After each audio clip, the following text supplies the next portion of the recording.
गाजियाबाद उपचुनाव में गठबंधन के प्रत्याशी सिंहराज जाटव द्वारा एक कार्यक्रम का आयोजन किया गया, जिसका नाम कार्यकर्ता बैठक रखा गया। वहीं तमाम गठबंधन के लोग पहुंचे। वहीं सपा के राष्ट्रीय अध्यक्ष अखिलेश यादव पहुंचे। यहां पर पूर्व प्रत्याशी द्वारा चांदी का मुकुट पहनाकर सम्मानित किया गया।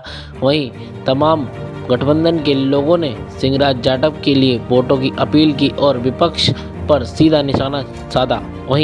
वहीं सपा के राष्ट्रीय अध्यक्ष ने कहा, अंग्रेजों वाला नारा यूज कर रहा है विपक्ष। सबका सहयोग लेंगे, वो अंग्रेजों वाला नारा दे रहे हैं। कभी इस देश में अंग्रेज लोगों ने नारा दिया था, डिवाइड एंड रूल। हमारे साथी इतनी तो अंग्रेजी जानते होंगे कि डिवाइड का मतलब क्या होता है। हमारे साथी अंग्रेजी जाने न जाने, लेकिन अंग्रेजों की जो नीयत थी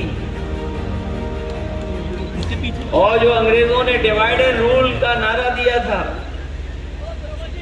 बताओ डिवाइड का मतलब क्या होता है हिंदी में? बंटवारा। बोलिए, नारा अंग्रेजों का दिया हुआ था। सोचिए कब अंग्रेजों ने नारा दिया था। अंग्रेज तो हमें छोड़ के चले गए, लेकिन अंग्रेजों के वचन वंशी अभी भी हमारे आपके बीच में कभी कभी दिखाई देते हैं। जो अंग्रेजों का नारा था डिवाइड एंड रूल, जो उनका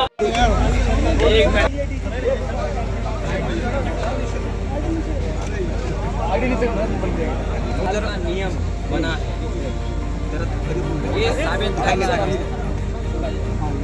ये साबित कर रहा है कौन हाथ छुड़ाइए। दिल्ली में सब कुछ ठीक नहीं है और इस प्रदेश में जो डीजीपी दिए, जो नई परंपरा शुरू की कारवाहक की, आप देख लीजिए 50 पायदान हैं। अरे भाई, अधिकारी कितने निराश हैं, कितना मनीमत दुखी है कि उन्हें मौका नहीं मिला काम करने का। कितने आईपीएस होंगे जिन्हें मौका नहीं मिला और अपने खासम खास और अपने पक्के को बैठाने के लिए, इसलिए कि जिससे कि बेईमानी की जा सके, जिससे अन्याय किया जा सके, जिससे कानून की धज्जियां उड़ाई जा सके, इसलिए सरकार अपना ऐसा फैसला कराना चाहती है, नियम बनाना चाहती है कि उन्हीं के कोई न कोई बैठ जाए। गाजियाबाद में नहीं पता है कि 2 साल चलेंगे कि नहीं चलेंगे, वो 2 साल के नियम बना रहे हैं। सुप्रीम कोर्ट ने हाई कोर्ट के फैसले को रद्द किया है, साथ ही फटकार भी लगेगी सरकार। ये फटकार कोई नहीं है। अभी तक के कार्यकाल जो देखेंगे आप, सबसे ज़्यादा हाई कोर्ट, सुप्रीम कोर्ट की फटकार अगर किसी को मिली है तो उत्तर प्रदेश सरकार को मिली है। समय समय पर उत्तर प्रदेश सरकार ने अनकॉन्स्टिट्यूशनल काम किए हैं और उसका परिणाम ये है कि हाई कोर्ट और सुप्रीम कोर्ट हस्तक्षेप करता है। और हमें पूरा भरोसा है कि जितने भी अनकॉन्स्टिट्यूशनल फैसले लिए सरकार ने, वो सब टर्न डाउन होने चाहिए।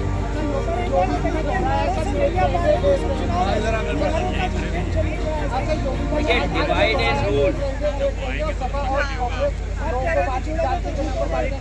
अखिलेश जी हम लोग पहुंच नहीं पा रहे हैं। साथियों को सुधार सुनने को मिल गया। ये सुधार नहीं है। डिवाइड का हिंदी क्या है? बांटो। डिवाइड एंड रूल नारा दिया था अंग्रेज, आने नहीं दे रहे सिक्योरिटी। अंग्रेज तो चले गए, लेकिन अपने वचन छोड़ गए। ये वचन वंशी लोग हैं अखिलेश जी, अंग्रेजों के। अखिलेश जी, इसीलिए इन्होंने इस तरह का नारा दिया था। अखिलेश जी, भारत और खासकर उत्तर प्रदेश का समाज ऐसे नारों को कभी स्वीकार नहीं कर सकता है। गाजियाबाद इतना शुरू करता है कि आप जब भी करते हैं शुरुआत तो गाजियाबाद से करते हैं। अखिलेश जी पीछे वाला नहीं आ पा रहा है। देखिए, गाजियाबाद शुरुआत है और मैं तो चाहता हूँ कि दिल्ली से बेहतर गाजियाबाद बने। इसका प्रयास हम लोगों ने किया अपनी सरकार में।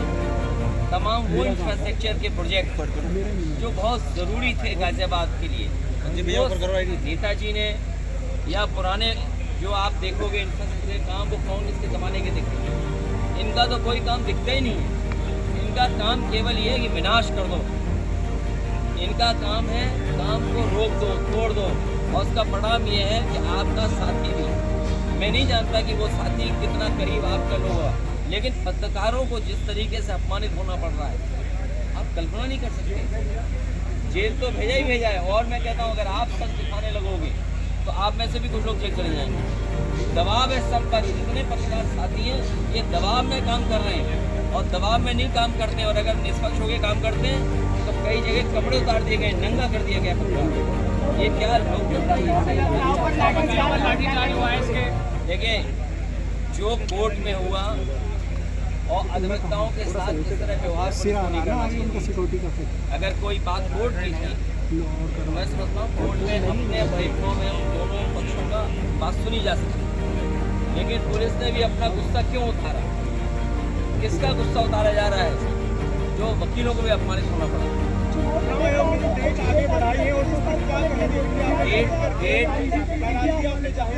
डेट इसलिए बढ़ाई कि भारतीय जनता पार्टी को भनक पड़ गई कि जो लोग छुट्टी लेकर के आए हैं दिवाली की, भैया दूज की और छठ पूजा की, वो सब लोग इतनी छुट्टी लेकर के आएंगे वोट डाल के जाएंगे। तो जब भनक पड़ गई इनको तो इन्होंने चुनाव उसी तारीख को हार के डर से इन्होंने तारीख बदली है। और उन्हें ये भी पता था कि यूपी में जो वोट पड़ेगा वो जो हार होगी, जो संदेश जाएगा, कहीं इनका महाराष्ट्र का चुनाव भी न गड़बड़ा जाए। 9 सीटों में से कितनी सीटों पे आश्वस्त हैं? ये चुनाव भारतीय जनता पार्टी हार रही है, उसी की वजह से चुनाव टाल रही है। मैदान में आपने देखा होगा पहलवानों को, रिंग से बाहर कौन सा पहलवान भागता है? कौन सा पहलवान रिंग से बाहर भागता है बार बार? जो हारता है। इसीलिए कभी अयोध्या का चुनाव टाला इन्होंने और ये तारीख बदल दी। जब इन्हें यही बढ़ाना था तो ये पहले भी तो चुनाव करा सकते थे जिन तारीखों में आज चुनाव। क्या वजह कि इन्होंने तारीख बदल दी? कोई ना कोई खास तैयारी भाजपा कर रही होगी। उपचुनाव में कितनी सीटें आ रही है आपकी? उपचुनाव में कितनी सीटें नहीं मिला। पुलिस को आगे करके है थोड़ी सी जवाब मैं रामपुर बना दूंगा। इसका मतलब ये है कि वोट नहीं डालने देंगे। लोकतंत्र में या चुनाव आयोग इन बातों को देख रहा होगा कि इनकी तैयारी खास ये कि वोट ना पड़ पाए। बूथ चिन्हित कर रहे होंगे ये लोग, बूथ चिन्हित कर रहे होंगे कि बूथ पर फोर्स लगा दो कि वोट निकले नहीं, क्योंकि फोर्स और एडमिनिस्ट्रेशन की जिम्मेदारी ये बनती है कि ज़्यादा से ज़्यादा वोट आए। ये केवल वोट रोकने की रणनीति बनाएंगे, इसीलिए इन्होंने हफ्ता बढ़ाया। और इन्हें पता था त्योहार पे जो लोग आए हैं दूर से छोड़ करके वो सब इन्हें चुनाव हरा। कितनी सीटों का दावा कर रहे हैं आप? हमारी रणनीति साफ है, बूथ पे काम करिए। और आज हर वर्ग के खिलाफ व्यापारी जीएसटी से दुखी है। ये जो गरीब महंगाई का सामना कर रहे हैं, केवल गरीब के सामने संकट नहीं है, ये जो मल्टी स्टोरी बिल्डिंग में रह रहे हैं इनको भी महंगाई का असर पड़ रहा है। और जितना भी जीएसटी से व्यापारी परेशान है, शायद इतना कभी व्यापारी परेशान नहीं रहा।